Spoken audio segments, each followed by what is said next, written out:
ये आकाशवाणी पटना है। अब आप अभिषेक दास से प्रादेशिक समाचार सुनिए। पहले मुख्य समाचार। पटना, मुजफ्फरपुर, समस्तीपुर और वैशाली समेत 7 जिलों में हुए सीरो सर्वे से हुआ खुलासा, लगभग 19% लोग कोरोना संक्रमित होकर ठीक भी हो गए और उन्हें पता भी नहीं चला। प्रदेश में पिछले 24 घंटों के दौरान कोविड-19 से रिकॉर्ड 4,140 लोग ठीक हुए। स्वस्थ होने की दर 72% हुई। गंडक नदी में उफान के कारण गोपालगंज और सारण जिले के कई नये इलाकों में बाढ़ का पानी फैला, अन्य जिलों की भी स्थिति में सुधार नहीं। और राज्य सरकार ने 9 जिले के पुलिस अधीक्षक समेत भारतीय पुलिस सेवा के 17 अधिकारियों का तबादला किया। अब समाचार विस्तार से। बिहार के लोगों में कोरोना संक्रमण से लड़ने के लिए रोग प्रतिरोधक क्षमता विकसित होने लगी है। स्वास्थ्य मंत्रालय द्वारा कराये गये सीरो सर्वे के परिणाम से यह बात सामने आई है। देश के 66 जिलों में हुए सीरो सर्वे में 7 जिले बिहार के थे। इस सर्वे के परिणाम में बताया गया है कि इन 7 जिलों में लगभग 19% आबादी में कोविड के विरुद्ध एंटीबॉडी बन चुकी है। सबसे अधिक समस्तीपुर में 27.8%, भोजपुर में 21%, वैशाली में 19.7%, पटना में 18.8%, भागलपुर में 18.6%, मुजफ्फरपुर में 16.8% और कटिहार में 9% आबादी में कोरोना से लड़ने की क्षमता विकसित हो गई है। यानी एक बड़ी आबादी को कोरोना हुआ, उन्हें पता भी नहीं चला और वे खुद ठीक भी हो गए। सीरो सर्वे से इस बात का पता चलता है कि संक्रमण का सामुदायिक स्तर पर कितना प्रसार हुआ है। साथ ही इस सर्वे के परिणाम से यह भी पता चलता है कि लोगों के अंदर रोग से लड़ने की प्रतिरोधक क्षमता कितनी विकसित हुई है। सीरो सर्वे के परिणाम के आधार पर महामारी के प्रसार को रोकने की रणनीति भी तैयार की जाती है। प्रदेश में पिछले 24 घंटों के दौरान कोविड-19 से 4,140 लोग ठीक हुए हैं। एक दिन में ठीक होने वालों की अब तक की यह सबसे बड़ी संख्या है। राज्य में स्वस्थ होने वालों की संख्या बढ़कर 76,706 हो गई है। इस समय 29,369 रोगियों का विभिन्न अस्पतालों में इलाज चल रहा है। स्वस्थ होने की दर 72% तक पहुंच गई है।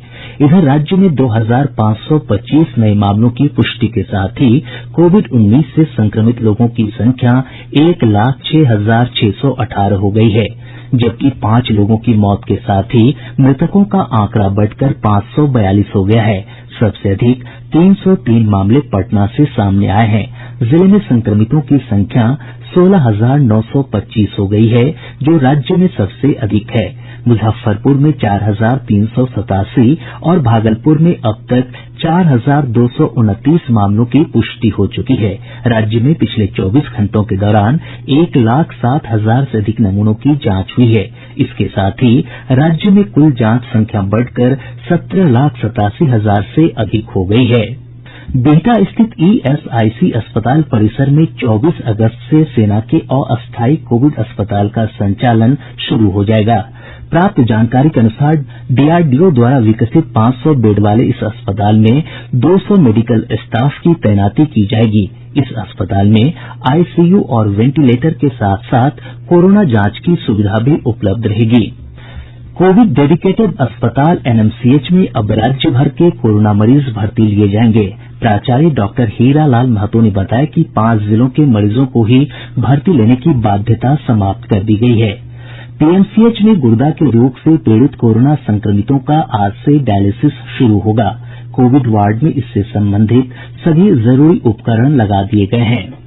नीति आयोग के स्वास्थ्य संबंधी मामलों के सदस्य डॉक्टर वीके पॉल ने लोगों से कोरोना संक्रमण की श्रृंखला तोड़ने के लिए परस्पर सुरक्षित दूरी के मानक का पालन करने का अनुरोध किया है।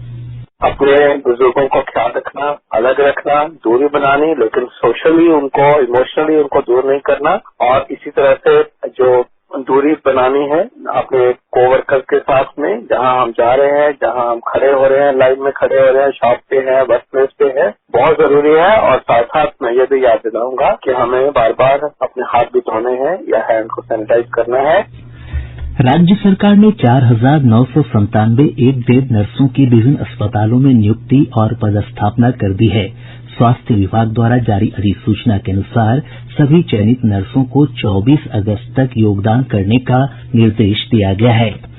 राज्य सरकार ने 9 जिले के पुलिस अधीक्षक समेत भारतीय पुलिस सेवा के 17 अधिकारियों का तबादला कर दिया है। जारी अधिसूचना के अनुसार खगड़िया की पुलिस अधीक्षक मीनू कुमारी को जहानाबाद, अररिया की पुलिस अधीक्षक धूरत सायली सबलाराम को सारण, जहानाबाद के पुलिस अधीक्षक मनीष को वैशाली और सारण के पुलिस अधीक्षक हरकिशोर राय को भोजपुर का नया पुलिस अधीक्षक बनाया गया है। इसी तरह विशेष कार्यबल पटना के पुलिस अधीक्षक सुधीर कुमार पोरिका को औरंगाबाद और बीएमपी 3 बोधगया के समादेष्टा प्रमोद कुमार मंडल को जमुई का पुलिस अधीक्षक बनाया गया है। वहीं सासाराम के अनुमंडल पुलिस पदाधिकारी हृदयकांत को अररिया, सहायक पुलिस अधीक्षक पूर्वी मुजफ्फरपुर अमितेश कुमार को खगड़िया और किरण कुमार गोरख को बगहा के पुलिस अधीक्षक के पद पर अपने ही वेतनमान में तबादला किया गया है। गृह विभाग की अधिसूचना के अनुसार अपर पुलिस महानिदेशक सैन्य पुलिस आर.एस. भट्टी को पुलिस महानिदेशक सैन्य पुलिस, अपर पुलिस महानिदेशक आर. मलार विझी को अपर पुलिस महानिदेशक प्रशिक्षण और पुलिस महानिदेशक एम.आर. नायक को पुलिस महानिरीक्षक रेलवे बनाया गया है। जम्मू कश्मीर के बारामूला में सुरक्षा बलों पर आतंकी हमले में शहीद सीआरपीएफ जवान खुर्शीद खान और लवकुश शर्मा का पूरे पुलिस सम्मान के साथ अंतिम संस्कार होगा। मुख्यमंत्री नीतीश कुमार ने दोनों जवानों की शहादत पर गहरी संवेदना जताते हुए ये घोषणा की। शहीद जवान खुर्शीद खान रोहतास जिले के घुसिया कलां और लवकुश शर्मा जहानाबाद जिले के अहिरा गांव के रहने वाले थे। प्रादेशिक समाचार आप आकाशवाणी पटना से सुन रहे हैं। गंडक नदी में उफान के कारण गोपालगंज और सारण जिले के कई नये इलाकों में बाढ़ का पानी प्रवेश कर गया है। गोपालगंज जिले के 4 प्रखंडों के 175 से अधिक गांव बाढ़ से घिर गए हैं। मोहम्मदपुर मशरक स्टेट हाईवे पर लखनपुर के पास पानी के तेज बहाव के कारण आवागमन ठप हो गया है। वहीं सरफरा सिवान पथ पर कहला पुल के पास पानी का बहाव हो रहा है। सुरबल पिपरहिया पथ पर भी पानी आ गया है। वहीं बाढ़ के पानी से मांझी बरौली रोड क्षतिग्रस्त हो गई है, जिस कारण आवागमन ठप है। बढ़ैया बरौली के बीच एसएच 47 पर भी पानी चढ़ने लगा है। जिले के बरौली और बैकुंठपुर प्रखंड के उन इलाकों में भी पानी प्रवेश कर गया है जहां से पूर्व में पानी निकल चुका था। इधर सारण जिले में गंडक के साथ साथ माही नदी का जलस्तर बढ़ने से दिघवारा और दरियापुर के निचले इलाकों में बाढ़ का पानी प्रवेश कर गया है। जिले के 9 प्रखंडों के 450 से अधिक गांव जलमग्न हैं। दरियापुर दरहरा मार्ग पर पानी चढ़ जाने से आवागमन बाधित है। खेतों में पानी के फैलने से फसलों को व्यापक नुकसान हुआ है। सीवान जिले में भी बाढ़ की स्थिति में कोई सुधार नहीं है। शहरी क्षेत्र के नई बस्ती महादेवा में बाढ़ का पानी फैल जाने से लोगों को काफी मुश्किलों का सामना करना पड़ रहा है। मुजफ्फरपुर से हमारे संवाददाता ने बताया कि सकरा और कुढ़नी प्रखंड के नए क्षेत्रों में बाढ़ का पानी फैलने से लोगों की परेशानियां और बढ़ गई हैं। जिले के सकरा प्रखंड के 10 पंचायतों में बाढ़ से लोगों की मुश्किलें बढ़ती जा रही है। कुढ़नी प्रखंड इलाके की ओर से सकरा में तेजी से बाढ़ का पानी आ रहा है। सकरा के सिराजाबाद पंचायत के रहीमपुर रक्सा और मंडई खुर्द गांव के पास बाढ़ से सुजावलपुर से पातेपुर वैशाली जिले को जोड़ने वाली मुख्य सड़क कई फीट में टूट गई है। सड़क पर 3 से 4 फीट पानी बह रहा है। कुलेसरा में भी बाढ़ के पानी से सड़क में कटाव हो रहा है। सकरा के 7 पंचायतों का प्रखंड मुख्यालय से संपर्क कई दिनों से कटा हुआ है। आकाशवाणी समाचार के लिए मुजफ्फरपुर से कौशल किशोर कौशिक। वैशाली से हमारे संवाददाता ने बताया कि वाया नदी के जलस्तर में लगातार हो रही वृद्धि से कई नए इलाके बाढ़ की चपेट में आ गए हैं। गोरौल प्रखंड के हुसैना गांव के पास वाया नदी का बांध टूटने से कई नई क्षेत्र बाढ़ की चपेट में आ गए हैं। हुसैना घाट के पास नदी का पानी ओवरफ्लो होकर गांव तक पहुंच रहा है, जिससे लगभग 100 एकड़ जमीन में लगी फसल नष्ट हो गई है। इधर गंडक नदी का पानी जलालपुर, मथुरापुर और चिमनापुर गांव में प्रवेश कर जाने से लोगों की मुश्किलें बढ़ गई हैं। भगवानपुर प्रखंड के बाढ़ प्रभावित क्षेत्रों की स्थिति में भी कोई सुधार नहीं है। आकाशवाणी समाचार के लिए हाजीपुर से मनोज कुमार सिंह। दरभंगा जिले के बाढ़ प्रभावित क्षेत्रों से पानी हालांकि उतरने लगा है, लेकिन स्थितियां अब भी सामान्य नहीं हुई है। पानी निकलने की रफ्तार काफी धीमी है। समस्तीपुर जिले में बागमती, कोसी, करेह, नून, जमुआरी और बैती नदियों में उफान के कारण 9 प्रखंडों के 134 गांव बाढ़ से प्रभावित हैं। और ब्यौरा हमारे संवाददाता से।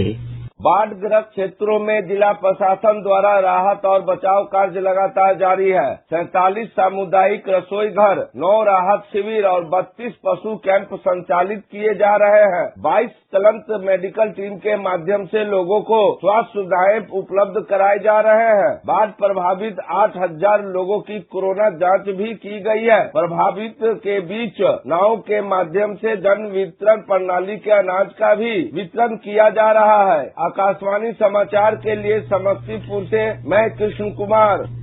इधर खगड़िया से हमारे संवाददाता ने बताया है कि सिमरी से सटे बूढ़ी गंडक के चमराही बांध के दाएं भाग में हो रहे कटाव को रोकने का काम युद्ध स्तर पर जारी है। जल संसाधन विभाग की टीम बाढ़ निरोधात्मक कार्य में जुटी हुई है। सुपौल, सहरसा और मधेपुरा जिले में कोसी तथा सहायक नदियों के उफान के कारण स्थितियां अब तक सामान्य नहीं हुई हैं। इधर आपदा प्रबंधन विभाग के अनुसार 16 जिलों के 130 प्रखंडों की 1,311 पंचायतें बाढ़ से प्रभावित हैं। 82 लाख से अधिक की आबादी बाढ़ की चपेट में है। प्रभावित क्षेत्रों में 10 राहत शिविर और 653 सामुदायिक रसोई घरों का संचालन किया जा रहा है। एनडीआरएफ और एसडीआरएफ की 35 टीमें राहत और बचाव कार्य में जुटी हुई हैं। बिहार भाजपा प्रभारी भूपेंद्र यादव ने एक बार फिर दोहराया है कि एनडीए आगामी विधानसभा चुनाव मुख्यमंत्री नीतीश कुमार के नेतृत्व में ही लड़ेगा। उन्होंने दावा किया कि गठबंधन एक बार फिर पूर्ण बहुमत के साथ सत्ता में आएगी। श्री यादव ने कहा कि बिहार सरकार के कुशल प्रबंधन के कारण कोरोना और बाढ़ की स्थिति नियंत्रण में है। अगले वर्ष होने वाली मैट्रिक परीक्षा का फॉर्म आज से भरा जाएगा। छात्र अपने स्कूल के माध्यम से ऑनलाइन फॉर्म भर सकते हैं। वहीं इंटरमीडिएट की वार्षिक परीक्षा का फॉर्म कल से भरा जाएगा। गोपालगंज जिले की एक अदालत ने 4 साल के बच्चे की हत्या के 3 साल पुराने मामले में आरोपी 2 महिलाओं को फांसी की सजा सुनाई है।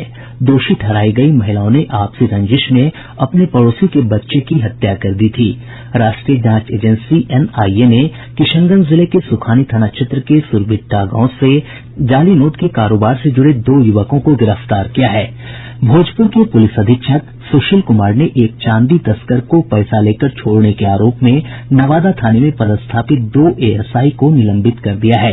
पूर्वी चंपारण जिले के चिरैया में एक युवक की सड़क हादसे में मौत के बाद हंगामा और आगजनी करने के आरोप में 70 लोगों पर नामजद और 250 अज्ञात पर प्राथमिकी दर्ज की गई है। इस मामले में 46 उपद्रवियों को गिरफ्तार कर लिया गया है। नालंदा जिले के राजगीर थाना क्षेत्र के पंडितपुर आहर के पास सड़क हादसे में मोटरसाइकिल सवार 3 युवकों की मौत हो गई। अब पटना से प्रकाशित प्रमुख समाचार पत्रों की सुर्खियां। आज के सभी समाचार पत्रों ने अलग अलग खबरों को प्रमुखता से प्रकाशित किया है। हिन्दुस्तान लिखता है स्कूल, कॉलेज और मॉल 6 सितंबर तक बंद रहेंगे। रात का कर्फ्यू भी जारी रहेगा। दैनिक भास्कर की सुर्खी है 10 साल बाद फिर शाम की राजद धुन, राजद के 3 विधायक जदयू के पाले में। पंडित जसराज के निधन की खबर को दैनिक जागरण ने प्रकाशित करते हुए लिखा है भरी नगरिया तुम बिन सुनी, हमको विसार कहाँ चले। प्रभात खबर की सुर्खी है जेईई मेन व नीट तय समय पर सुप्रीम कोर्ट में याचिका खारिज। राष्ट्रीय सहारा और आज ने जम्मू कश्मीर के बारामूला में बिहार के 2 जवानों की शहादत की खबर को पहले पन्ने पर स्थान दिया है। और अब अंत में मुख्य समाचार एक बार फिर। पटना, मुजफ्फरपुर, समस्तीपुर और वैशाली समेत 7 जिलों में हुए सीरो सर्वे से हुआ खुलासा, लगभग 19% लोग कोरोना संक्रमित होकर ठीक भी हो गए और उन्हें पता भी नहीं चला। प्रदेश में पिछले 24 घंटों के दौरान कोविड-19 से रिकॉर्ड 4,140 लोग ठीक हुए। स्वस्थ होने की दर 72% हुई। गंडक नदी में उफान के कारण गोपालगंज और सारण जिले के कई नए इलाकों में बाढ़ का पानी फैला, अन्य जिलों की भी स्थिति में सुधार नहीं। और राज्य सरकार ने 9 जिले के पुलिस अधीक्षक समेत भारतीय पुलिस सेवा के 17 अधिकारियों का तबादला किया। इसके साथ ही आकाशवाणी पटना से प्रसारित प्रादेशिक समाचार का ये अंक समाप्त हुआ। घर में रहिए, सुरक्षित रहिए और सुनते रहिए आकाशवाणी।